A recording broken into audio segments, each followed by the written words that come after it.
অর্জুন সিং মিথ্যেবাদী এটা প্রমাণিত।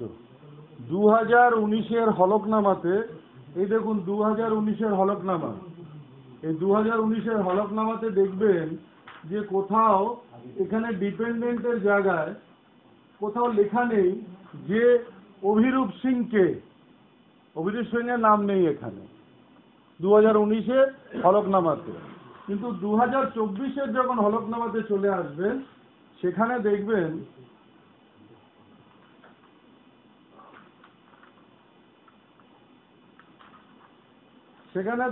ডিপেন্ডেন্ট একটি নাম চলে এসেছে, সেই নামটা হচ্ছে অভিরূপ সিং। এই যে এখানে নিচে দেখুন Abhirup Singh dependent.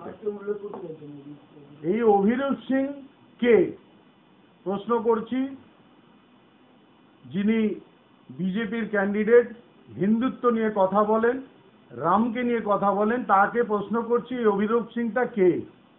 Who is this Abhirup Singh? উনি জবাব তো দেবেন। কালকে উনি প্রেসে বললেন, যখন কেয়া দাস বলেছে, তারপরে উনি বললেন যে 2019-এ নাকি একটা কেস করা হয়েছিল, তারা পালিয়ে গেছে। এই দেখুন কেস 2019-এ কেস করা হয়েছে, সেই কেসে এই প্রশ্নটা ওনাকে করা হয়েছিল। তখন কিন্তু উনি 3 বার হাজিরা দিয়েছেন। হাজিরা দেওয়ার পরে এমএলএ এমপি কোর্ট, যে কোর্টটা আগে বারাসাতে ছিল সেটা সল্টলেকে ট্রান্সফার হয়েছে, কেসটাও সল্টলেকে ট্রান্সফার হয়ে এখনো পেন্ডিং পড়ে আছে। এই সেই কেসের তথ্য চাইলে আপনারা নিতে পারেন।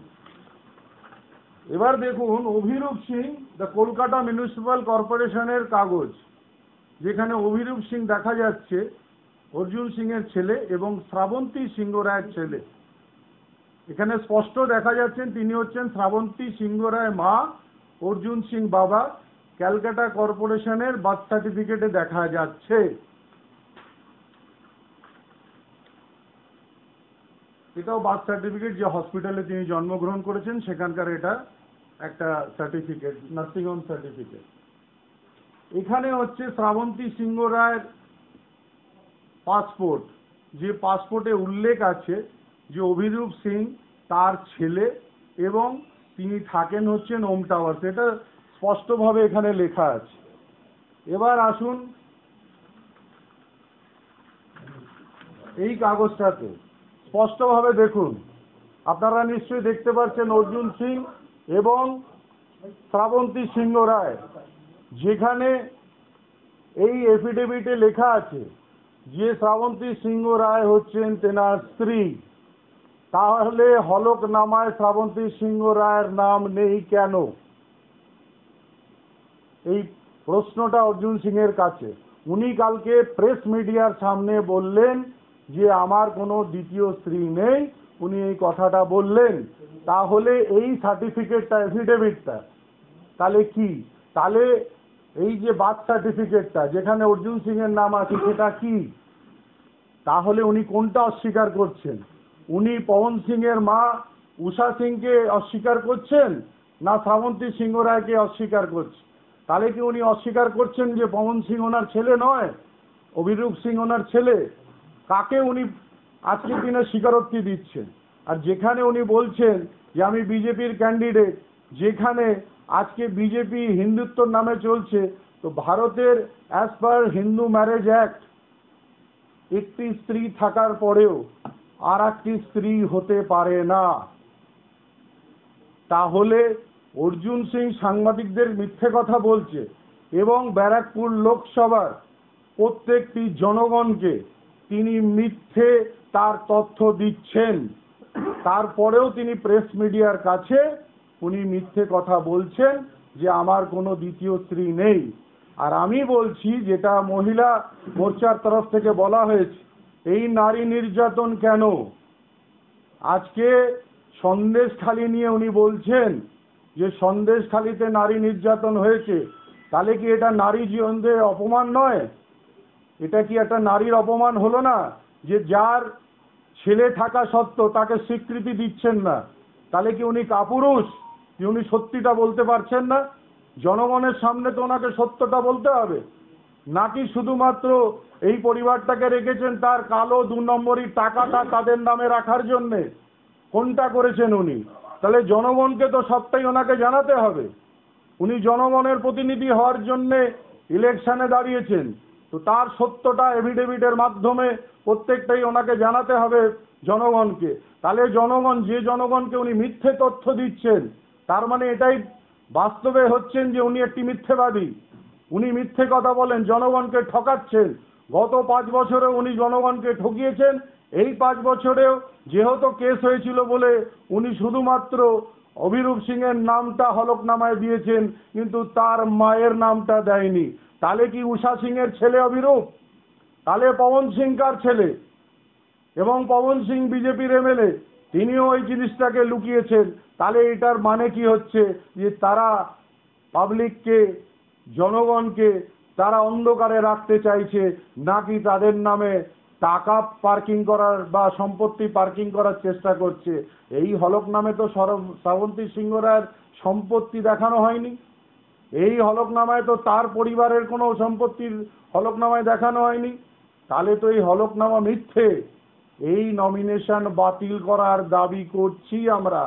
আর অর্জুনের যদি সৎসাহস থাকে, তাহলে কাপুরুষের মতন নয়, সাহসের মতন, যেরাম বলেছেন আমি ব্যারাকপুরের বাঘ, তাহলে বাঘের মতন এসে সামনে সত্যটা বলো যে আসলে সত্যিটা কি। শ্রাবন্তী সিংহ রায় কে, আর উষা সিং কে, পবন সিং কে, আর অভিরূপ সিং কে, এই সত্যটা ওনাকে বলতে হবে। কেন, সত্যর প্রমাণ তো আমার কাছে আছে। উনি যতই মিথ্যে কথা বলুক, সত্যর প্রমাণ তো আমি নিয়ে বসে আছি। তাই বলেছিলাম যে হলুদ ফাইলে আরো তথ্য আছে, সেগুলো যখন জেলে যাবে তখন ওগুলোকে বার করব, তার আগে নয়। জেলে যাওয়ার জন্য ওগুলোকে বাঁচিয়ে রেখেছি, নাহলে এখন থেকেই বেল নেওয়া শুরু করবে। এই কথার তো উত্তর দিতে হবে, সে উত্তরটা দিক। প্রেসকে বলছে মিথ্যে কথা আর পালিয়ে গেছে। আমি ওর মতন কাপুরুষ নয় পালিয়ে যাওয়ার মতন। আমি যে কেস করেছি প্রকাশ্যে বলছি, সেই কেস করেছি, আর সেই কেসের কাগজ আমার কাছে আছে। আমি মিডিয়া সেলকে এক্ষুনি ওটাকে জেরক্স করে আপনাদের সবাইকে দিয়ে দেবো। ও তো বলবেই যে কেস করে পালিয়ে গেছে। সোমনাথ শ্যাম পালায় না, সোমনাথ শ্যাম বলে। আর একটা কথা উনি বলেছেন যে পার্সোনাল লাইফ আর রাজনীতিতে পরিবার নিয়ে বলা উচিত নয়। একদম বাস্তব কথা বলেছেন, আমিও মানি। এটা মহাভারতে দেখেছিলাম যে পরিবার নিয়ে বলা উচিত নয়, পার্সোনাল লাইফ নিয়ে বলা উচিত না। শুরু করেছে অর্জুন, ওই পাল্টু সিং, শেষ আমি করব। উনি শুরু করেছেন আমার পরিবারকে নিয়ে।